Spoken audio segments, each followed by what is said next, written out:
to Sergeant Humphreys and his gang out here on the Mounted Posse Search and Rescue Riverside County Sheriff's Department. We are continuing our week-long just big fun on the morning show. Tomorrow, I'm going to introduce you to a dog named Dorn. He's going to take a bite out of crime and probably my rear end. He is the canine unit, and we're going to show you all the things that he does. And real quick before we go, this is Elliot, and Elliot wants a carrot. Do you want a carrot, Elliot? Oh. Can you answer me? Dorn's ready?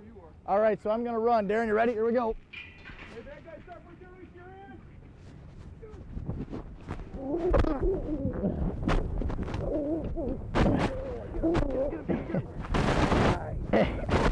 All right, bad guy, stand still. That's got to hurt.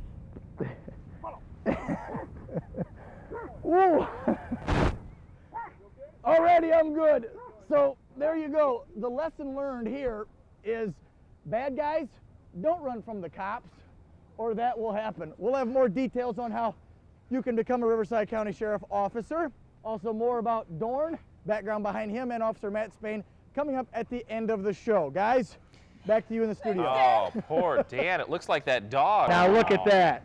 1 second he's biting you, the next you're petting him. Kind of like some girlfriends I've had. Or kind of like Ginger some mornings. Hey, big thanks to the Riverside County Canine Unit. You have a partner that's a dog, kind of your buddy. This guy does a job I don't think anybody would want to partner up with. Frank Anderson, he's with the Hazardous Device Team, or as we call them, the Bomb Squad. And first of all, Frank, thanks for joining us this morning. You're welcome, thank you. And I want to ask you, first off, what makes... Dan? Can you guys hear me in this thing? I can. You're a little echoey, like a spaceman. Well, that's because I'm in this $10,000 outfit here Wow, that look the at that. Hazardous Device Team wears, the Riverside County Sheriff's Bomb Squad, as I like to call them. Check this thing out.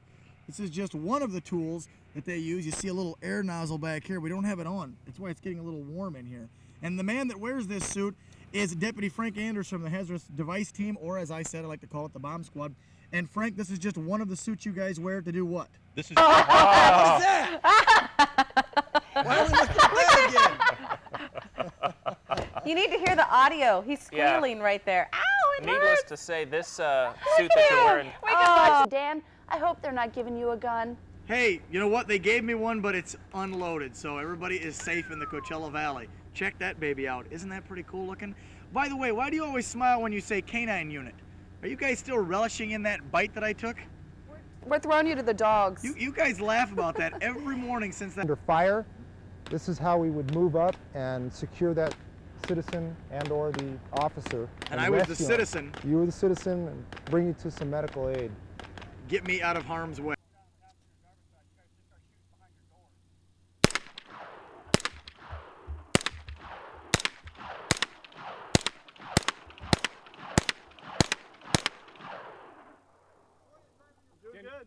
No, I missed like 3 or 4 times. Are you right-eye dominant or left-eye dominant? In the upper hand.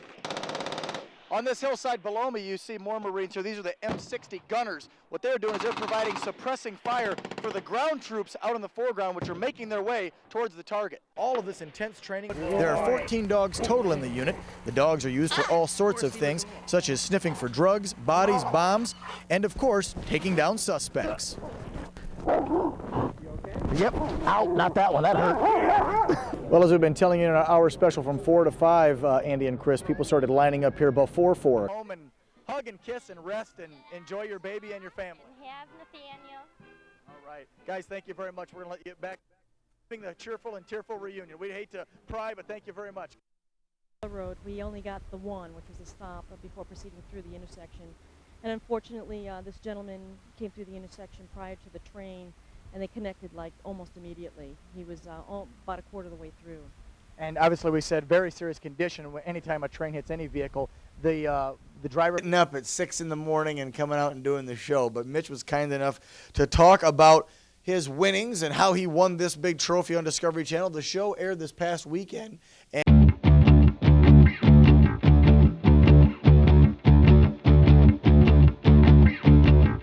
We begin my Fire Ops 101 training with a safety briefing and a fitting of my safety gear.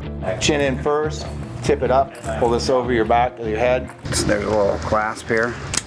Safety is priority 1 in the fire department, so your equipment must fit perfectly to ensure your entire body is protected. The next morning I show back up along with a group of local, state, and federal officials, even a few folks thinking about joining the department. And then our call comes in. We quickly suit up and head for our engines. My handlers for the day, Captains Tom Helmkamp and Todd Prindle. We roll out and head to the department's training facility. To get a good understanding of what firefighters go through on a daily basis, the instructors put us through 6 different evolutions or training scenarios. The goal is to move forward, okay? So every obstacle you come to, you're just going to move forward. First up, the obstacle course. And you're going to crawl. It's smoky and hot in here. With full gear on, including my oxygen tank and mask, weighing in at over 50 pounds, I enter the building. Yeah. Stay on the left. You just skip this opening there. The goal, to make my way through on my hands and knees, searching for any possible victims. And did I mention, when firefighters do this training, it's completely in the dark. You know, one thing that's missing is all the fans and the saws and the heat and the fact that you could potentially die. I complete that course. There you go. You can stand up and walk yourself out. Now imagine that on fire. Woo! Time now to move on to the next evolution. In this exercise, my teammate and I grab a fire line, drag it to the 3rd story of the building. We spray down the room, then move to the 2nd floor and search for victims. Hey, we found a victim. We're bringing him out, so EMS knows. Next up, if you have a fear of heights, think twice about joining the department. This doesn't look so tough. It's easy. I'm told to scale this massive ladder truck that extends 100 feet or 10 stories tall. Once at the top, we check out the structure for victims, then they bring us down. Fort Wayne Fire Chief Eric Leahy explains the importance of putting policymakers and media through Fire Ops 101. Fire Ops was started by the International Association of Firefighters with the goal of educating policymakers, decision makers within the community on what it takes to not just be a firefighter, but to work as a firefighter on a daily basis. Director of Public Safety for the City of Fort Wayne and former Police Chief Rusty York was among the policymakers who took part in the training. I think it provides definitely a new appreciation. After a short break, it was time for the 4th evolution. So, does he take the tools up to hand them to me, or do I take them up? As I learned from these veteran firefighters, a lot of what they do has to do with studying the science of fire. And when they arrive on scene, after a quick assessment, many times you'll see them venting a roof.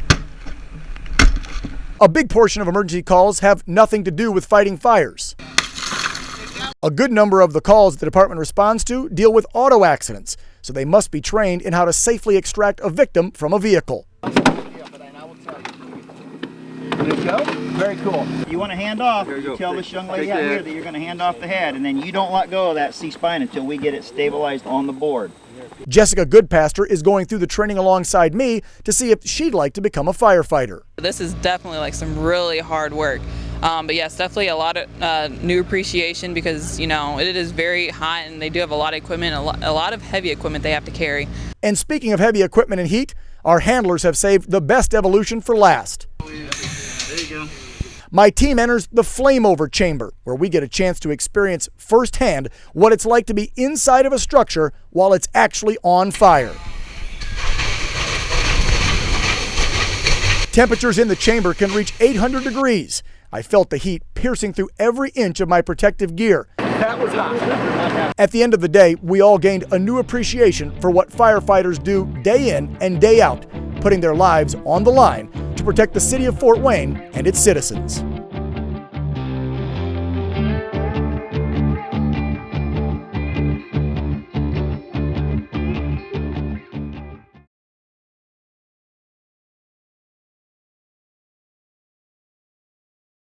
That was hot.